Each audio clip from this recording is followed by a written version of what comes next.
What happens when sole holder of a demat account dies without any nomination? That's what we are going to discuss today in the Market Secrets Investment Series. Before we get started with today's session, I'd like to mention that we at Market Secrets had recently launched Algo Traders Program ATP. If you are someone who is interested in learning end-to-end algo trading, then you can consider joining our PTP program. I'll leave the link to it in the description section of this video. And with that note, let's jump into today's session and let's start with assumptions. So this is a sole holder account. So there is just only one investor and it's not a joint account. And there are no nominees for that particular account. So these are the assumptions. So this is the case. What are the documents that we would need to make the claim? First one is transmission form. So you can Google mutual fund transmission form and you need to fill and submit it. In addition to that, you need to submit investors notarized death certificate, which is self-explanatory.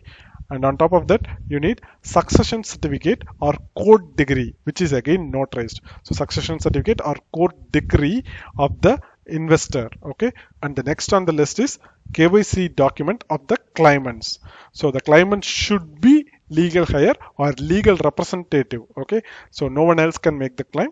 So we need KYC document of all the claimant. And in addition to that, you need NOC, that is no objection certificate, from all other legal heirs. So if there are multiple legal heirs, any one of them can make the claim, but rest of the legal heirs should provide NOC. So all these documents needs to be submitted. So transmission form, death certificate, succession certificate, KYC document of the claimant, and NOC from all other legal heirs. All these documents are needed. Look at how complicated this process is. This is why I always recommend using nomination facility. Please use it. Otherwise, you are making it incredibly hard for your dependents. Now coming back to the topic. Once you submit all these documents, DP will verify it. And if everything is right, they will transfer the shares to the claimant and they'll close the deceased account. So once this is done, claimant will get access to the shares or units transferred by the DP.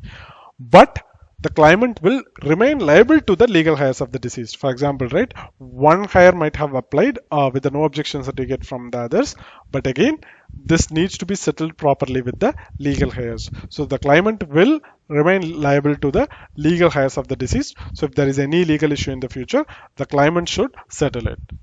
So this is what happens when the sole account holder of a demat account dies without any nomination. So regardless of whatever type of investment, whatever type of account it is, always nominate. That's my suggestion. And with that note, I'm ending today's session. If you have any queries, comments or feedback about this episode, let me know in the comment section. I'll be happy to address it. Also hit the like button if you like this video and share it with your friends if you find it useful. Also subscribe to our YouTube channel and click the bell icon to get notified whenever we upload a new video or conduct a live session. Thanks for watching. Have a great day. Goodbye.